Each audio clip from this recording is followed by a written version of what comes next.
going to house them, how you're going to keep track of them, how you're going to keep track of them is going to essentially be revolving around a schedule. We'll come back to that. That's probably should be highlighted in red because it's extremely important. Keeping notes or records of what's going on will help you a lot. You'll want to schedule a vet visit for your new puppy as soon as practical. And we're going to talk about feeding and diet a little bit, what toys are safe and what we're going to use, what treats to use, certain training pleasures you're going to have for your little puppy that will help endear him to you and all of your friends and relatives and neighbors. If you put questions in the chat, I'll try to answer them at the end of this, and I'm going to have one of my team checking that to see, because I can't actually see the chat right now, but I'm sure I'll be able to. And then resources that might be available to you. So where are you going to keep the puppy in your house? Plan that he's going to be doing a few limited but varied things. One, he's going to sleep. Where is he going to sleep? Two, he's going to eat. Where are you going to feed him? And three, he's going to pee or poo. Where do you want that to be? From the get-go, my recommendation, we're going to talk about schedule in a second, but too many people will start with the puppy. They'll think, oh my goodness, it's really special. We're going to change all our lives. We're going to get up earlier. We're going to do this different. We're going to do this different. And the puppy adapts to that little device and that little schedule you now have. And then in a month or 2 days or 2 weeks or 2 months, you decide, well, I want to go back to normal. Well, now you got a whole big change, and the puppy's now going to have to be retrained to readapt to the change that you really wanted in the first place. So the best advice I can give you is, number one, don't change your life for the puppy.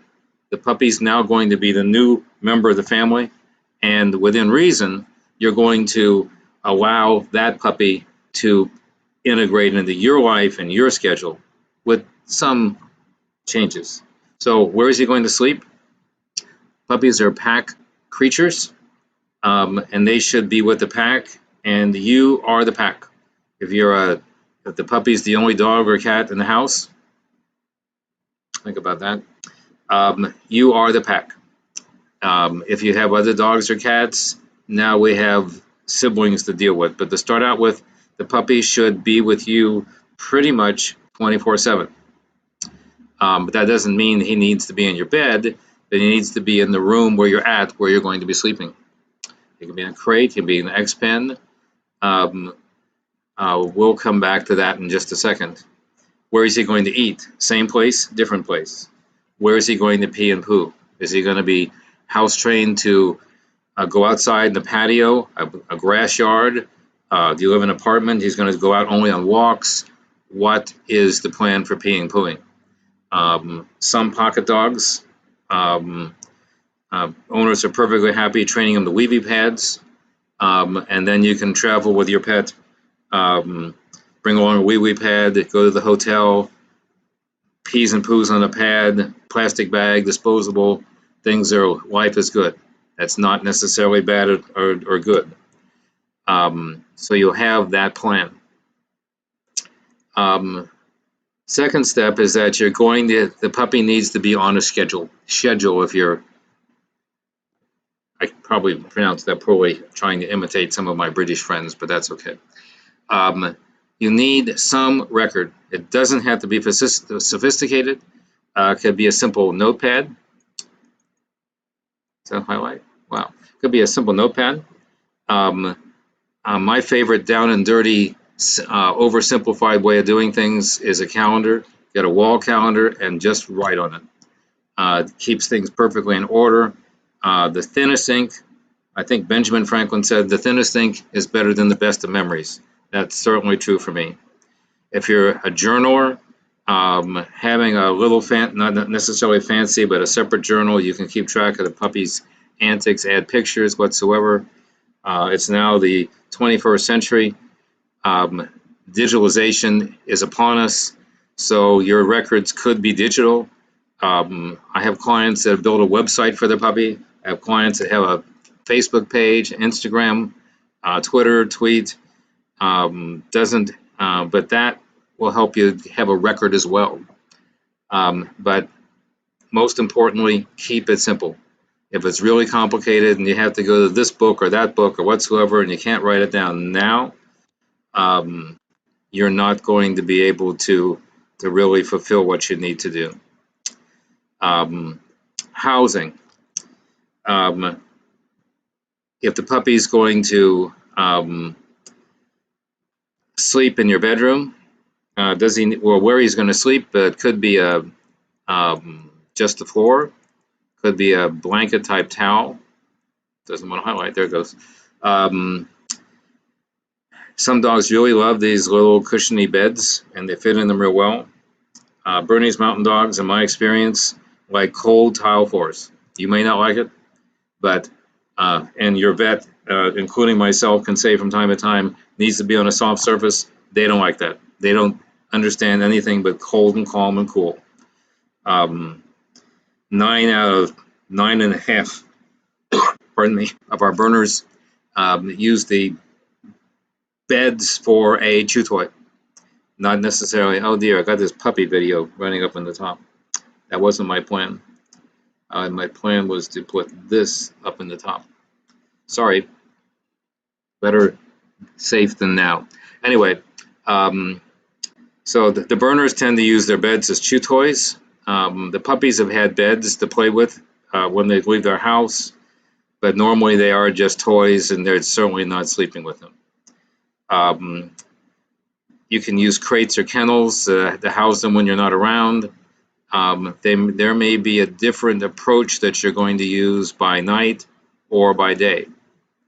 Generally, our puppies are with us at night, and then down in the most traffic area, like the kitchen area, during the day. A lot of households will have put the puppy in a kitchen area, which might have access to a patio or outside where they can go potty. See what's next. So you're going to monitor or keep track of the puppy's appetite, how well he's eating, how well he's peeing, whether he is or what he isn't, how often he is. Stool frequency is important. How many times a day is he going? Is it soft? Is it hard? Is it a perfect little Tootsie Roll? Exactly what is it? And his attitude. Is he happy? Is he healthy? Is he playing? Puppies have 3 speeds. Where's the camera? Wow, over there. The puppies have 3 speeds: on, off, and play. No. Puppies have 3 speeds: on, off, and eat. On, they're zooming and doing all kinds of stuff around and having fun. Off, they're let me refresh this one screen, see what happens.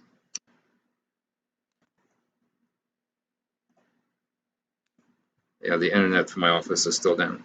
So they're off, meaning they're sound asleep. And that sleeping period can be variable, 20, 30 minutes, an hour, 2 hours. When they wake up, they're ready to go. And eat is self-explanatory. They're chowing down. Watch their behavior closely.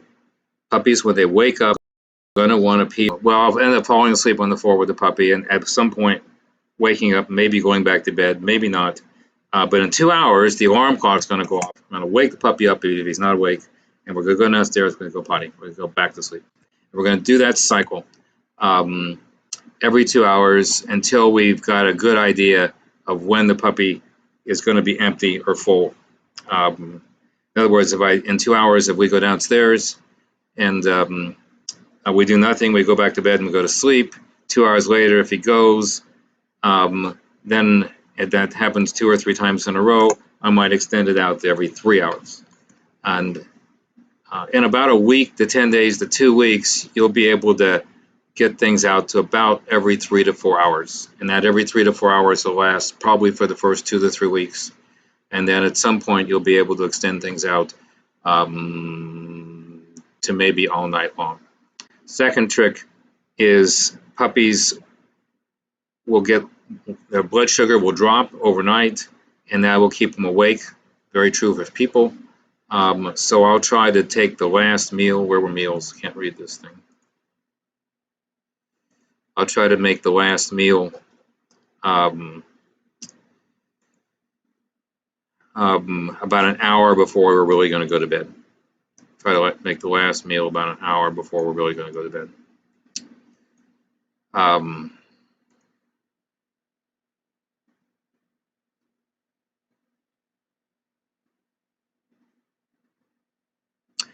So continuing, there's the underlying overlying theme, as you probably determined, is planning. Plan. So in the middle of this process, you want to schedule your vet visit, and you want to know exactly what to take. You want to really schedule a vet visit as soon as possible. With our puppies, I mean, our contract says you need to do that, but if you've got all your questions answered, you can follow our schedule then when they need something in 2 to 3 weeks. But if you're not in the general area, you should take the puppy to your vet as soon as possible. Take your notes from your journal. Record any questions you have. Always bring a fresh poop sample, fresh fecal sample, and the shot records and or worming records. And your veterinarian will be able to outline a specific protocol for your puppy based upon his health needs and the needs in the area to what might be appropriate to new things that could be coming. The second thing is to and they're designed to give you a compromise between the two processes. I'm not personally convinced that does that. I like puppy food for puppies until they're 4 months, and adult foods with that slow transition process over 2 weeks. Their teething is, the baby teeth will change. The incisors are the first to go, and that'll happen at about 3.5 months. The molars in the back and premolars will change from then to about 8 months-ish. And the little 4 sharp fangs that you hate the most will stay there, and they'll be there till they're about 9 or 10 months of age.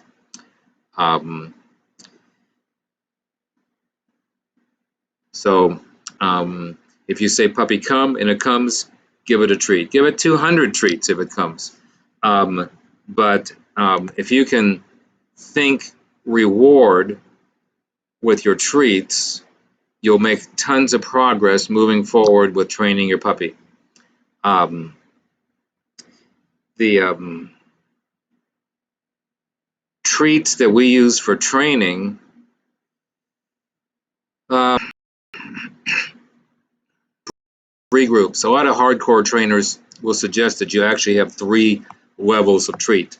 Kind of the average, kind of above average for extra motivation, and a supercharge for super motivation to do something new or to really jackpot them for rewarding something super that they just did. I find that pretty what's a good word I want? Idealistic. I've done it. I've tried it. I can't keep track of 3 treats when I'm training. I'm lucky if I can keep track of 2. I'm lucky if I can keep the puppy from jumping up and eating the whole treat bag out of my pocket. There, you can use it as you see fit. The one thing I do want to, the treats that we use. So my go-to treat is string cheese. String cheese is pretty forgiving stuff. If I leave it in my truck for 2 or 3 days, it's still there. It's still good. I can eat it. I can give it to the dogs. It's in those little sealed wrappers. It's pretty soft. I can put it in my mouth. I love putting the treats in my mouth because it draws the puppy's attention to my face, and I want them. So I can put the string cheese in my mouth, crunch off a little piece, drop it in the puppy's mouth after it does something good, and I'm happy. The second thing about an ideal treat is that it should be small. It shouldn't be a meal. A milk bone that's behavior ever. You should be able to, as they're healing along, if you got, is this on here? So the puppy's in kind of heel position down here. Zodiac, where are you? Zodiac, come here. So the puppy's in kind of, this is not exactly a puppy, this is Zodiac. The puppy's in kind of heel position. You can kind of give them a treat right here and kind of lure them along. And when you put it in their mouth, he swallows it, but the interruption, the behavior isn't interrupted. Yeah, you can help. The behavior isn't. You do this for maybe 2 minutes max, 4 or 5 or 10 times, and the puppy will figure out real fast. He's running back and forth. He's going to get the treats. As the puppy slows down and loses interest, you stop. Always stop before they're done. Next trial, next time you do it, kind of where he's going to be in the house when he pees, when he poos, when he plays. What you're going to keep a track of: urine, stool, appetite, playing, attitude. Puppy should have what, 2.5 speeds: on, off, and eat. He shouldn't eat and go wandering around kind of listlessly and lay down and kind of fall asleep and get up 20 seconds later or 3 minutes later and wander around again. That's not what you want. That's a problem. And you and your vet will sort that out because there's something bugging the kid. You're going to have a schedule. Pretty much every 2 hours, we're going to go outside and do what we need to do. You're going to keep a record. Simple calendar to start out with would be all it takes. You're going to schedule your vet visit. We talked about diet. Don't make any changes. Stay with a high quality pet product. We feed science diet puppies.